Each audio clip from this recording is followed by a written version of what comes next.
ministre égyptien des Affaires étrangères, de l'immigration et des Égyptiens établis à l'extérieur reçu à Koulouba par le président de la transition, le général d'armée Assimi Goïta. Il est porteur d'un message du président égyptien Abdel Fattah al-Sisi, mais aussi renforcer l'axe de coopération entre Bamako et Caire, notamment sur le plan économique et sécuritaire. Pour former des citoyens modèles, 4 ministres à l'école de la citoyenneté. Il s'agit des ministres de la Santé, du Développement social, de l'Environnement, de la promotion de la femme et celui de l'Industrie et du Commerce. Objectif, présenter aux jeunes les potentialités dans leurs domaines respectifs afin qu'ils puissent être des relais pour l'émergence du Mali avec des valeurs maliennes. Mesdames et messieurs, bonjour et bienvenue aux informations sur ORTN 1. Tout d'abord, je vous amène sur les hauteurs de la colline de Koulouba, en commune 3 du district de Bamako, siège du palais présidentiel. Là-bas, le président de la transition, le général d'armée Assimi Goïta, a reçu hier le ministre égyptien des Affaires étrangères, de l'immigration et des Égyptiens établis à l'extérieur, Dr Badr Ahmed Mohamed Abdellati, était porteur d'un message du président égyptien Abdel Fattah al-Sisi. Sa visite au Mali s'inscrit aussi dans le cadre du renforcement de la consolidation de la coopération dans les domaines diplomatiques, sécuritaires et économiques. Pour plus de détails, je vous propose de suivre le ministre des Affaires étrangères, de l'immigration et des Égyptiens établis à l'extérieur. À sa sortie d'audience, il est au micro de Garibou Pérou et Barakou Maïga. J'ai été honoré ce matin de rencontrer son Excellence, le général d'armée Assimi Goïta, afin de lui transmettre un message de son frère, le président Fattah el-Sisi, président de la République arabe d'Égypte. Le président de la République arabe d'Égypte m'a instruit de faire tout avec la partie malienne pour le renforcement de la coopération dans le domaine militaire, dans le domaine de développement en général. Suivant ces instructions, j'ai été accompagné par une forte délégation économique afin de trouver un terrain d'entente avec leurs partenaires maliens, de booster l'économie malienne et égyptienne en même temps, dans un cadre de la coopération sud-sud qui veille sur l'intérêt des deux pays et l'intérêt des investisseurs. C'est pourquoi il y a eu ce matin l'ouverture du forum économique entre les opérateurs du Mali et de l'Égypte afin de voir dans quel domaine avancer ensemble, qu'il soit dans le domaine des mines, de l'infrastructure, de l'énergie. C'est dans ce cadre également que j'ai confirmé à son Excellence chef de l'État du Mali l'accompagnement d'Égypte pour le Mali dans le domaine de lutte contre le terrorisme. Non seulement lutte simple armée contre le terrorisme, mais une autre lutte idéologique et développement. Et pour la stabilité de la zone du Sahel, l'Égypte exprime son souhait d'accompagner les pays de l'AES dans le domaine de lutte contre le terrorisme, de la stabilité et de l'expression de la souveraineté. Très heureux ce matin vraiment d'être là en réponse à une visite que mon collègue Abdoulaye Diop a effectuée en Égypte afin d'œuvrer avec lui de comment booster la coopération entre le Mali et l'Égypte. Merci et plein succès pour le Mali, pour le peuple malien.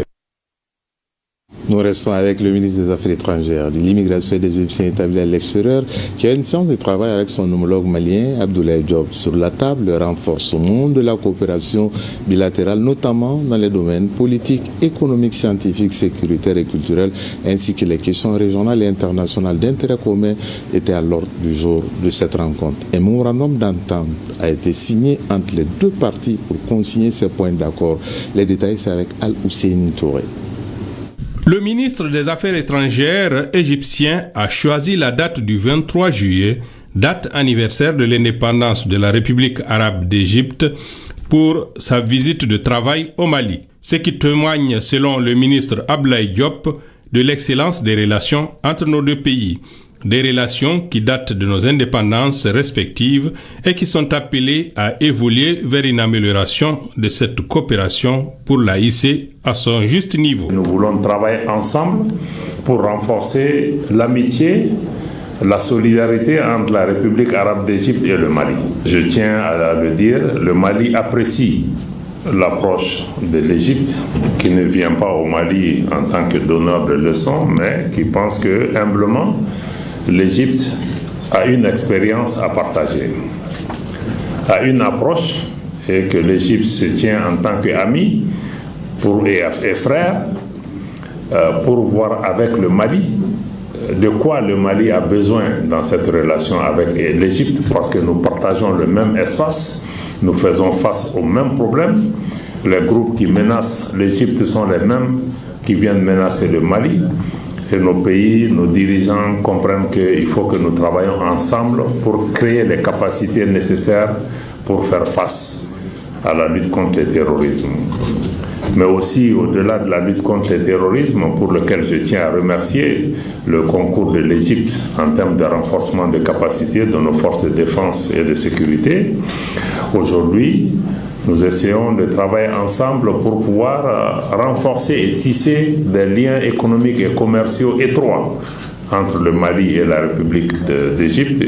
Je vous félicite pour votre initiative de venir avec un nombre important d'hommes d'affaires égyptiens dans tous les domaines d'intérêt, les mines, l'agriculture, l'énergie, la santé, tous les domaines.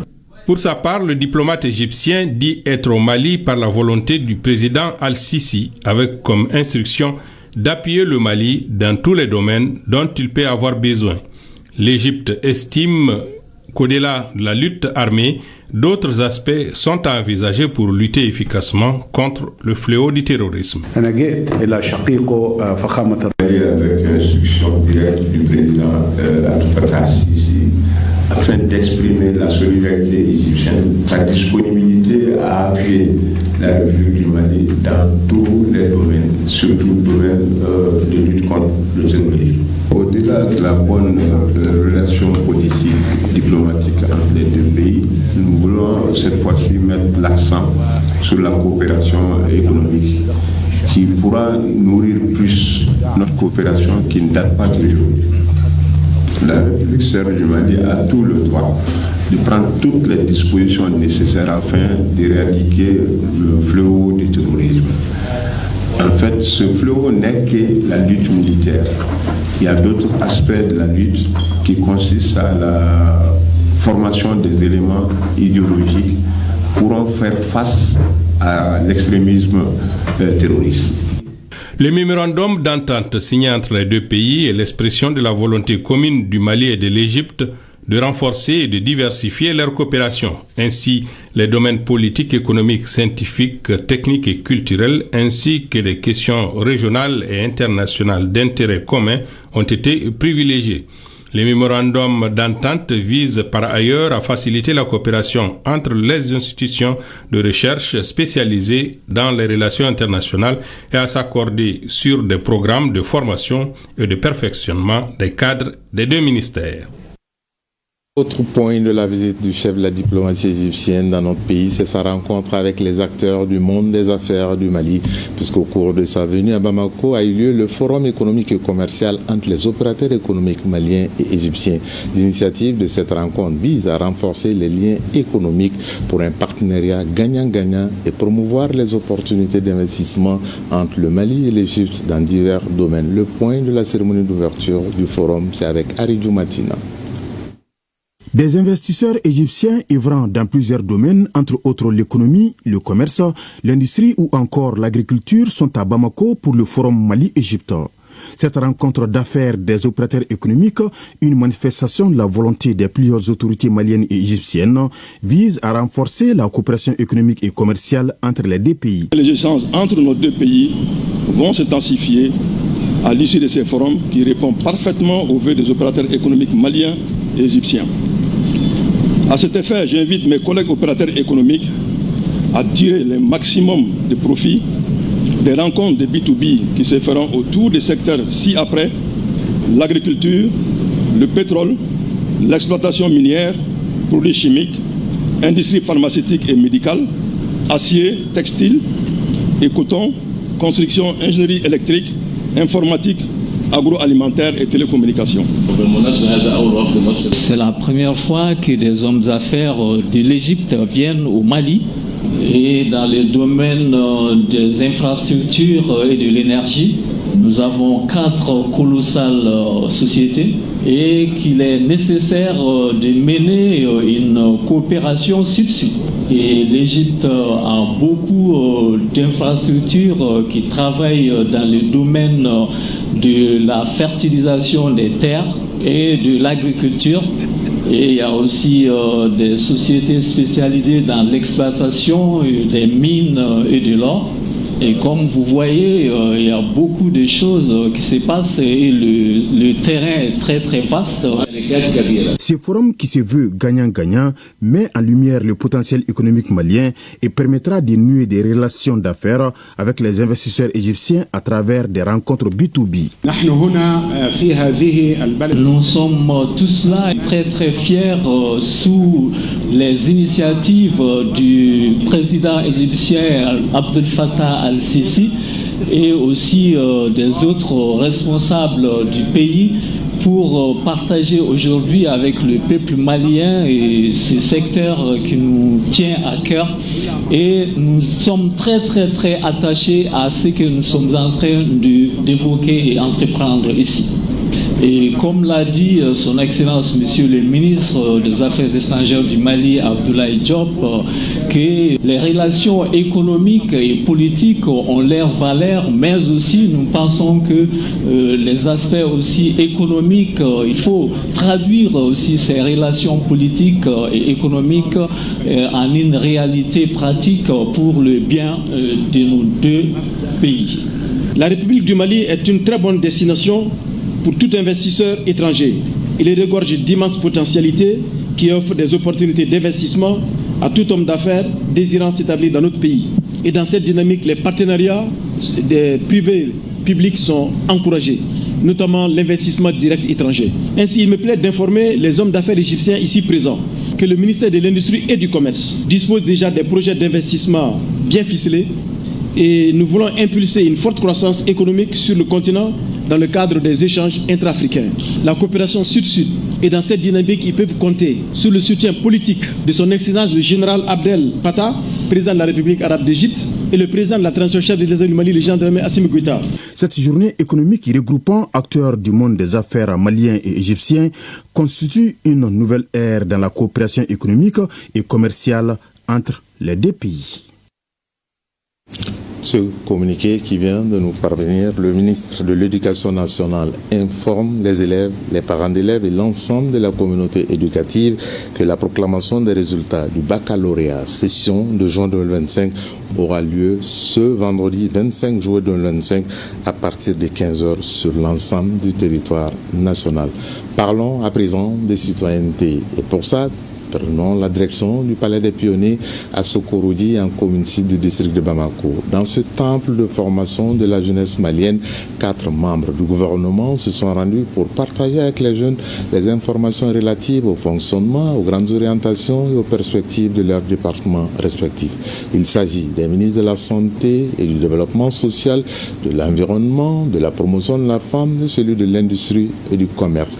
L'initiative portée par le ministère en charge de la jeunesse s'appelle à l'école de la citoyenneté. Youssouf Diakité nous dit les sujets abordés par les ministres avec les jeunes maliens. La compétition mondiale se jouera sur la qualité des ressources humaines. Voilà l'objectif central de la mobilisation des membres du gouvernement pour partager leurs expériences avec la jeunesse. Nous sommes à l'école de la citoyenneté. L'objectif est connu, des citoyens modèles pour la bonne gouvernance des affaires publiques. Panel 1. Nous avons échangé sur la problématique du développement économique de notre pays.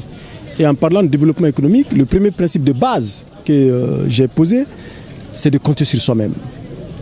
Aucun pays ne peut compter sur un autre pays aujourd'hui pour assurer son développement économique. Chaque pays doit assumer sa responsabilité totale et entière dans la construction économique de son pays.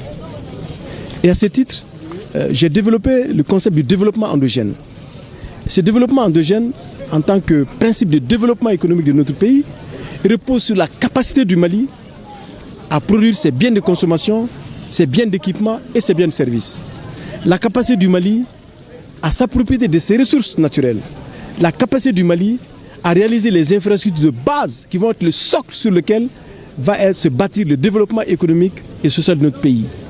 Les jeunes ont ensuite eu droit à l'exposé du ministre de la Santé et du Développement social. Assaba Diallo Touré rassure que la nation a surtout besoin de jeunes dévoués, compétents et engagés. C'est important d'échanger avec ces jeunes qui sont le futur de demain, qui sortent un peu partout de différents horizons et de leur faire comprendre ce à quoi ils doivent s'attendre. On leur a parlé de patriotisme, on a parlé d'engagement, on a parlé de loyauté, d'intégrité, des caractères qui sont indispensables pour un être humain, pour pouvoir faire bien bouger les choses. Un bon citoyen qui cherche à respecter la loi, à respecter les conditions de vie qui sont créées, et on a été avec le ministre de l'Assainissement, c'est-à-dire qui tient à tout faire pour que son environnement soit propre et vivable. Le Mali regorge de beaucoup de potentialités naturelles et économiques. Leur gestion opérationnelle fait appel à l'intelligence de la jeunesse. Que ce soit au niveau des lois, que ce soit au niveau des édifices même publics, ils doivent vraiment contribuer à la préservation et à la protection de ces édifices également. Ils doivent penser au respect des textes en matière de préservation de tout dans le sens de l'environnement, de l'assainissement et même dans la vie publique aussi. Je salue d'abord cette initiative de nos plus hautes autorités, qui nous permettra évidemment de corriger plusieurs insuffisances au sein de la société malienne. En termes de conseils, c'est toujours d'être patriote. Les jeunes, disons-les, constituent le segment le plus dynamique et le moteur de la croissance et du développement du pays. D'où la motivation de cette initiative à l'école de la citoyenneté, un programme qui répond parfaitement aux aspirations des autorités maliennes. De ce Korodi, cap sur la cité des Balanzans en 4e région, Ségou et Dioïla, la 13e, pour parler culture. En prélude à la Biennale artistique et culturelle Tombouctou 2025 a eu lieu le lancement des activités artistiques et culturelles pour la phase locale de Ségou et Dioïla. Objectif dénicher les talents pour que la région de Ségou et Dioïla brille à Tombouctou. Les détails avec Abdrahman Sengari à Ségou et Moustapha Doumbia à Dioïla.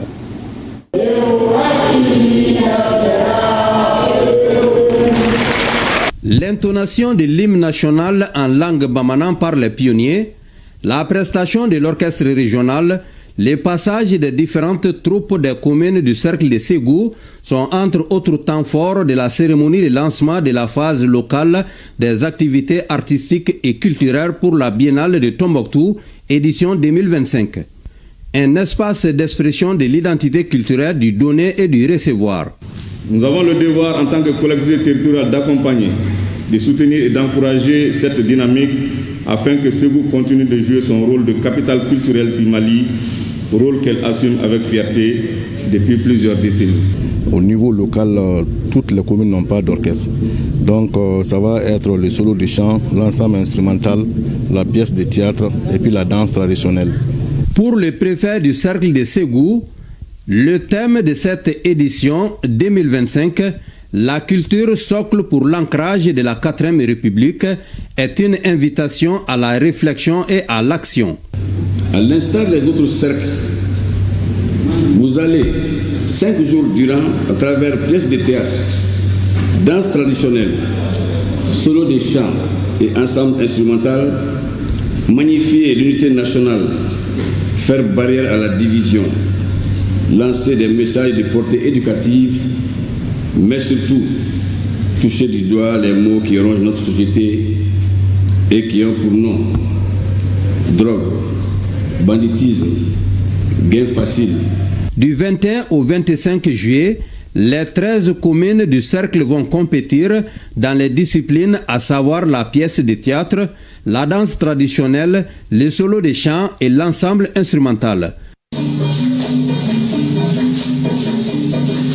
C'est la prestation de la troupe de Denyekoro qui marque le lancement des activités de la phase locale de la biennale artistique et culturelle dans la région de Dioïla. Un rendez-vous du donner et du recevoir placé sous le thème « La culture, socle pour l'ancrage de la 4e République ».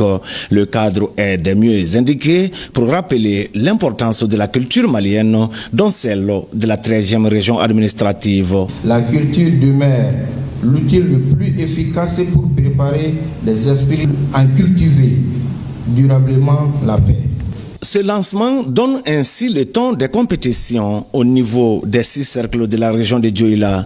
Les meilleures prestations en pièces de théâtre, danse traditionnelle, solo de chant, entre autres, vont se retrouver en septembre pour la phase régionale. Cette phase locale de la biennale se tient à un moment où la refondation de l'État demeure la priorité des autorités de la transition. La culture, comme l'on a coutume de le dire, constitue une pratique qui rassemble au-delà des différences, une pratique qui réunit les femmes et hommes, quelle que soit leur origine, leur statut social, leur opinion ou leur croyance. Je crois donc profondément au pouvoir de la culture comme instrument de dialogue et d'éducation, comme école de tolérance et de respect, et comme facteur de rapprochement humain, autant de valeurs dont notre société a plus que jamais besoin aujourd'hui. Le lancement de la phase locale de la biennale artistique et culturelle Tombouctou 2025 a mobilisé des chefs de services régionaux, les préfets et sous-préfets de la région, les maires, les légitimités traditionnelles ainsi que les représentants des organisations de jeunes et de femmes. La bonne musique à Dioïla. On revient sur ce communiqué du ministère de l'Éducation nationale qui informe les élèves, les parents d'élèves et l'ensemble de la communauté éducative que la proclamation des résultats du baccalauréat session juin 2025 aura lieu ce vendredi 25 juillet à partir de 15h sur l'ensemble du territoire national. Eh bien, c'est sur ce communiqué que se referme ce journal. Le prochain rendez-vous, c'est à 20h. Vous retrouverez Khadija Tokone. D'ici là, prenez soin de vous et passez un bel après-midi et sachez que chacun de nous ne peut être une étoile, mais tâchons de briller pour éclairer là où nous sommes. Tout le plaisir a été pour nous de vous servir. Je vous retrouve demain à 13h et toujours avec la même envie de vous servir. Au revoir.